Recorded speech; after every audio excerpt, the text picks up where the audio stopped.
You think the Dacia Bigster 2025 is going to be the perfect SUV? Think again. This is a car that everyone's excited about. It's supposed to be practical, affordable, and stylish, but there are some shocking flaws that you need to know about before you even consider buying one. We're talking potential deal breakers here, guys.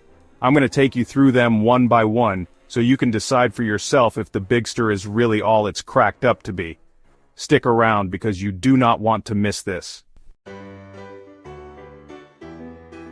Okay, so Dacia has been making a big deal about how much they've improved the interior quality in the Bigster. They've been touting it as a major upgrade, promising a more premium feel and better materials. And yeah, it's definitely a step up from their previous models. The design is more modern, and there are some nice touches here and there. But let's be honest, guys, there are still some seriously cheap materials in here.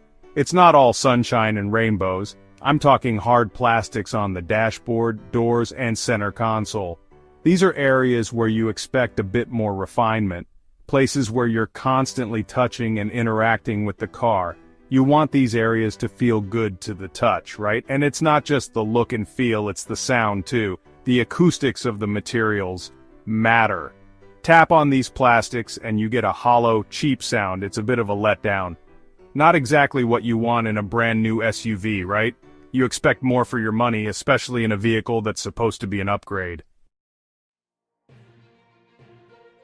Now this one really surprised me.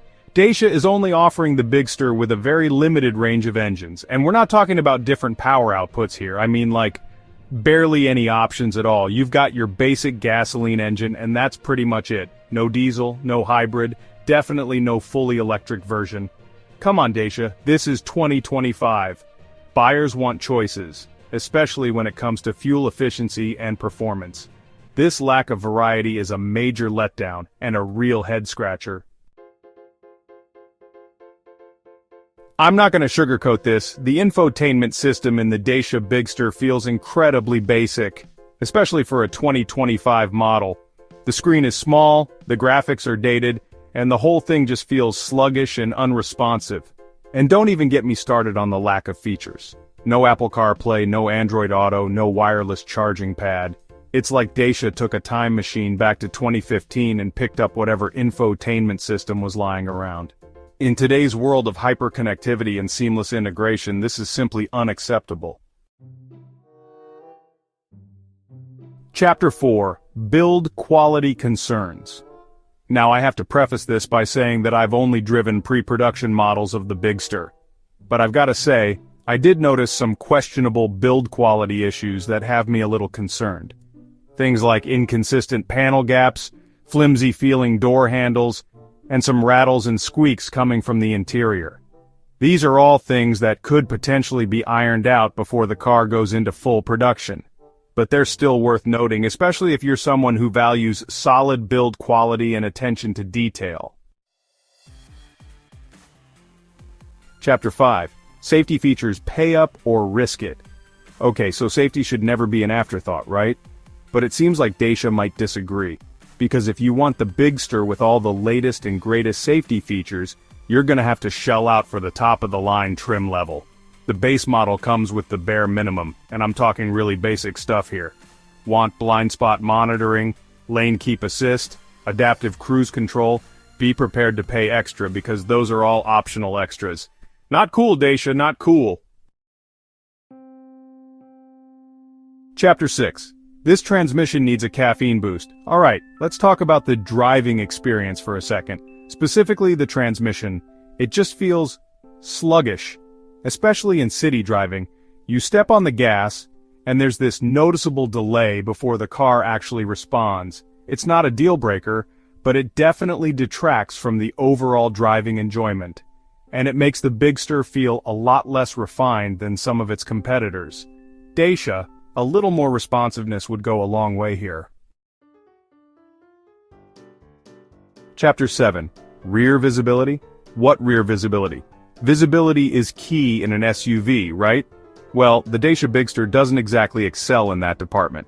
The rear window is small, the rear pillars are thick, and the overall design just creates some pretty massive blind spots. Trying to back this thing up without a rear-view camera is a real challenge. And guess what? The rear-view camera isn't even standard on all trim levels. Dacia, come on, this is basic stuff. Chapter 8. Battling the Budget Brand Stigma. Okay, this one is a little less tangible, but it's still something to consider. Dacia has worked hard to shake off its image as a budget brand. But let's be real, that perception still lingers. And for some buyers that might be a deal breaker. They might be concerned about resale value, or they might just not want to be seen driving a car that's perceived as cheap. It's a shame because the Bigster is a decent SUV overall.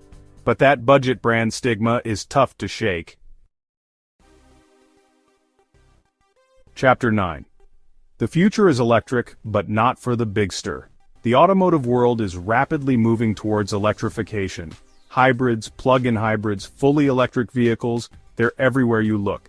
Except it seems at Dacia. Because as of right now, there's no electrified version of the Bigster anywhere on the horizon. No hybrid option, no plug-in hybrid, and definitely no fully electric variant. For a car that's supposed to be released in 2025, that's a pretty big oversight, and it makes me wonder if Dacia is really taking the future of the automotive industry seriously. Chapter 10. The Reliability Question Mark. The Dacia Bigster is a brand new model, and with any new model there are always questions about its long-term reliability. When a car is fresh off the production line, it's hard to predict how it will perform over the years. We just don't have enough data yet to know how these cars are going to hold up over time. Will they stand the test of time or will they falter? Will they be plagued by mechanical issues that could turn into costly repairs? Will the electronics start acting up after a few years, causing frustration for the owners? These are all valid concerns, especially if you're someone who plans on keeping their car for a long time. Reliability is a key factor in making a purchase decision. Only time will tell how reliable the Bigster will be in the long run. Until then, potential buyers will have to weigh the risks and benefits carefully. Outro Dacia Bigster 2025, deal or dud. So there you have it, guys. The Dacia Bigster 2025 is a vehicle that certainly has its pros and cons. While it offers a rugged exterior and a spacious interior, it also comes with some significant drawbacks. Those are some of the most shocking flaws I found in the Dacia Bigster 2025. Are they deal breakers? The interior, for instance, has some noticeable issues like scratched dashboards and worn seats that might make you think twice. Well, that's up to you to decide. Everyone has different priorities when it comes to choosing a car. Maybe you're okay with a few cheap interior materials and a sluggish transmission. After all, some people might prioritize other features over these flaws. Or maybe you're willing to overlook the lack of engine variety. The engine options might not be extensive, but they could still meet your needs. And the questionable build quality. Misaligned panels and other build issues can be a concern, but they might not be a deal breaker for everyone. But for me personally, these flaws are just too big to ignore. I believe that when you're investing in a new car, you shouldn't have to compromise on these aspects, especially when there are so many other great SUVs out there. The market is filled with options that offer better quality and more features. That don't come with these compromises. You can find SUVs that provide a better balance of quality, performance, and price. Let me know in the comments down below what you think. Do you agree with my assessment or do you have a different perspective? Would you still buy the Bigster 2025 despite these issues? Your feedback is really important and helps others make informed decisions. And if not, what SUV would you choose instead? There are so many options out there and I'd love to hear your recommendations.